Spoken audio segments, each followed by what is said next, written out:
नमस्कार। आकाशवाणी जयपुर अजमेर से प्रस्तुत हैं प्रादेशिक समाचार।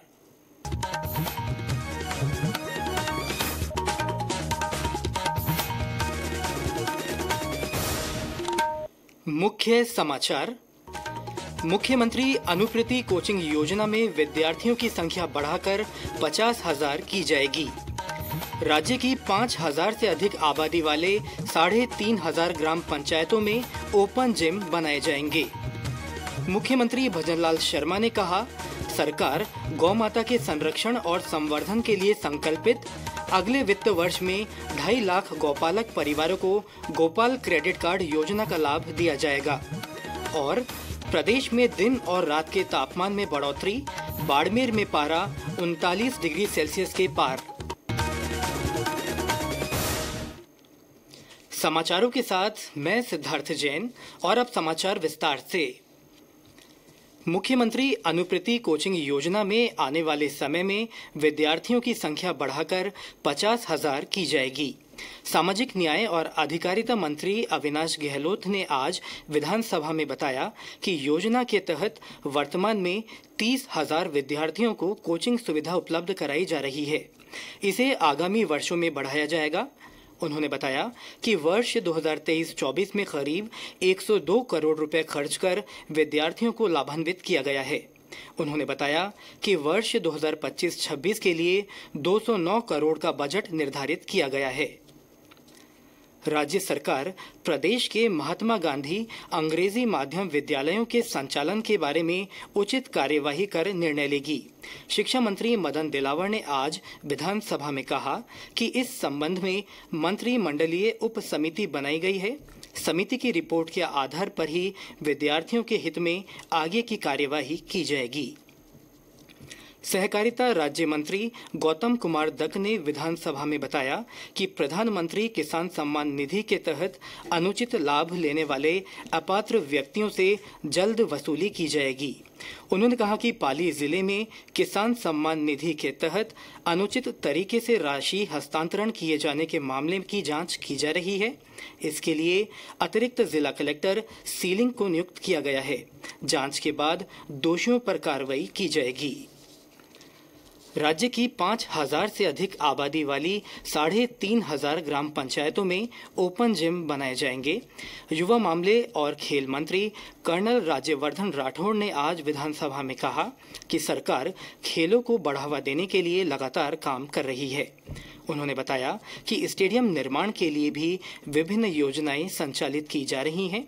श्री राठौड़ ने बताया कि मेजर ध्यानचंद स्टेडियम योजना के तहत प्रत्येक ब्लॉक में खेल स्टेडियमों के विकास कार्य करवाए जाने के लिए विधायक सांसद निधि, जन सहयोग और CSR के तहत उपलब्ध करवाई गई राशि के बराबर या अधिकतम 1 करोड़ रुपए की राशि मैचिंग ग्रांट के रूप में दिए जाने का प्रावधान है।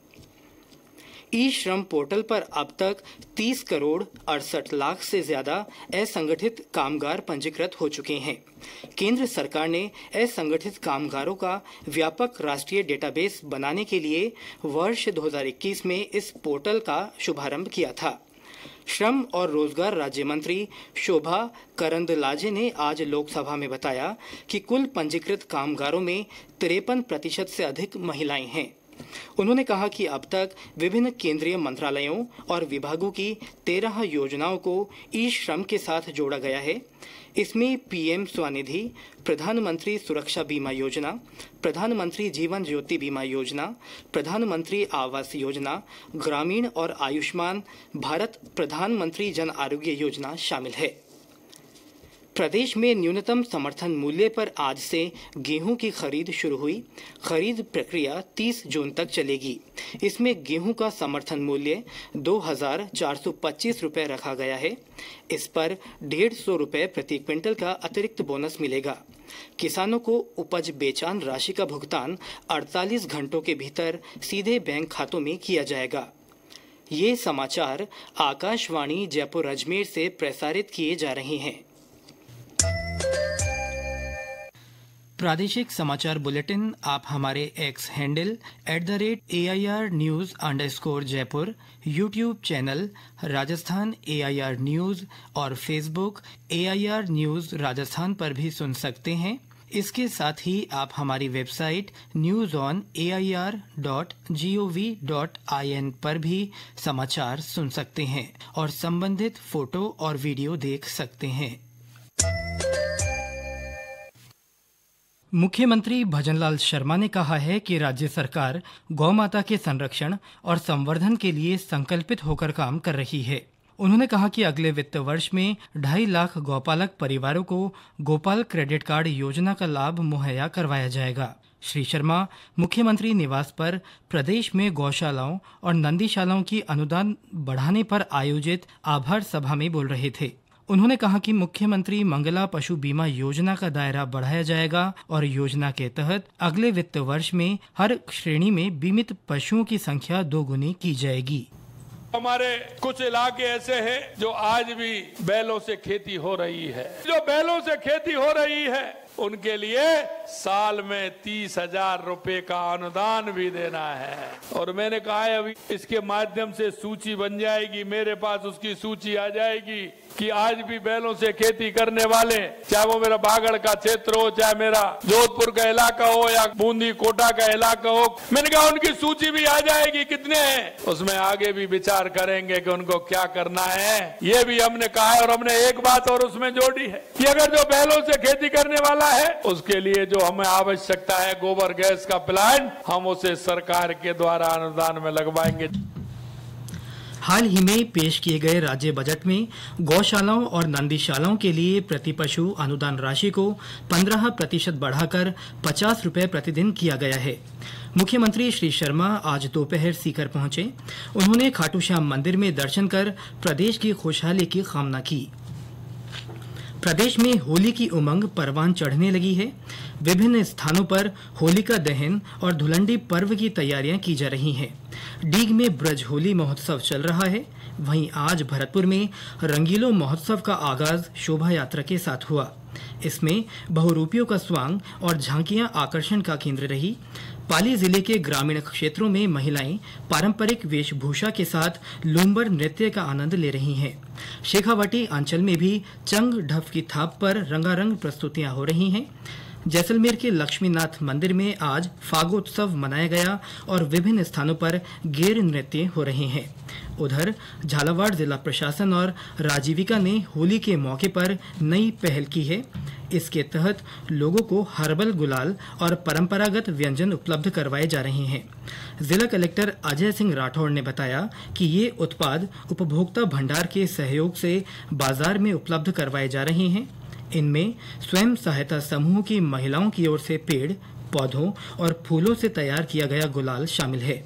इसके अलावा बेसन चक्की, लड्डू, मक्खन बड़े और मठरी सहित अन्य व्यंजन भी उपलब्ध करवाए जा रहे हैं। जयपुर के बस्सी इलाके में आज बेसन बनाने की फैक्ट्री पकड़ी गई। खाद्य सुरक्षा आयुक्तालय की टीम ने ये कार्रवाई की। जांच के दौरान फैक्ट्री में चावल की किनकी और बाजरे से बेसन तैयार किया जा रहा था। इस दौरान 16,000 किलो से ज्यादा मिलावटी बेसन जब्त किया गया। खाद्य सुरक्षा विभाग ने नमूने लेकर जांच के लिए भेज दिए हैं। और अब मौसम। प्रदेश में दिन के तापमान के साथ ही रात के तापमान में भी बढ़ोतरी दर्ज की गई है। बीते 24 घंटों में अधिकतर स्थानों पर गर्मी का असर रहा। हालांकि जैसलमेर और जोधपुर में शाम को हल्के बादल छाए रहे और हवा चली। मौसम केंद्र जयपुर के अनुसार चूरू, नागौर, दौसा सहित कई शहरों में दिन का तापमान 35 डिग्री सेल्सियस तक पहुंच गया। उधर बाड़मेर में पारा करीब 40 डिग्री सेल्सियस रिकॉर्ड किया गया। हमारे संवाददाता ने बताया कि पिछले 3-4 दिनों से गर्मी के तेवर तीखे बने हुए हैं।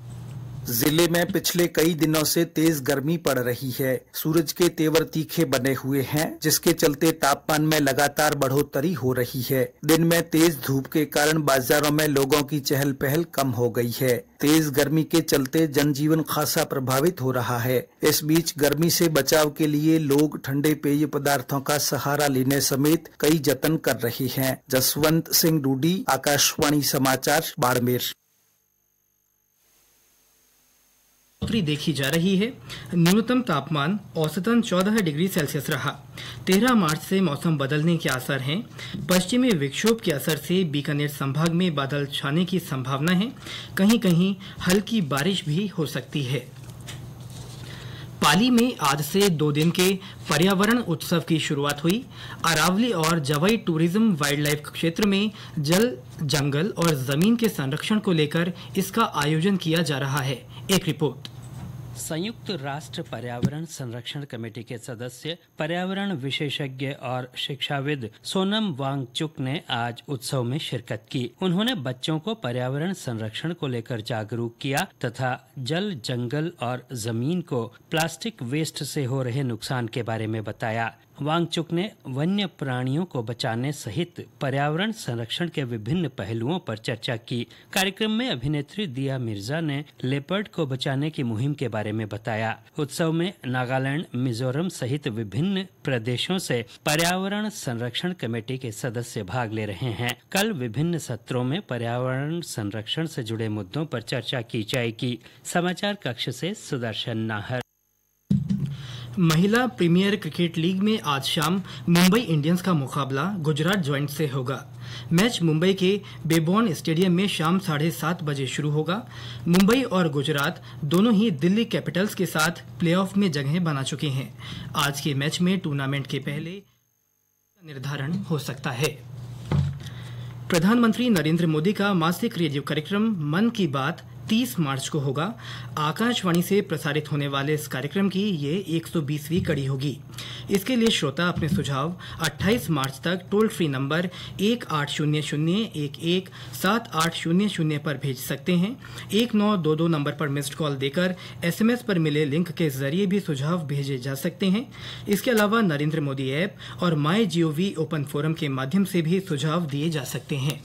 और अंत में मुख्य समाचार एक बार फिर। मुख्यमंत्री अनुप्रति कोचिंग योजना में विद्यार्थियों की संख्या बढ़ाकर 50,000 की जाएगी। राज्य की 5,000 से अधिक आबादी वाली 3,500 ग्राम पंचायतों में ओपन जिम बनाए जाएंगे। मुख्यमंत्री भजनलाल शर्मा ने कहा, सरकार गौ माता के संरक्षण और संवर्धन के लिए संकल्पित। अगले वित्त वर्ष में 2.5 लाख गौपालक परिवारों को गोपाल क्रेडिट कार्ड योजना का लाभ दिया जाएगा। और प्रदेश में दिन और रात के तापमान में बढ़ोतरी, बाड़मेर में पारा 39 डिग्री सेल्सियस के पार।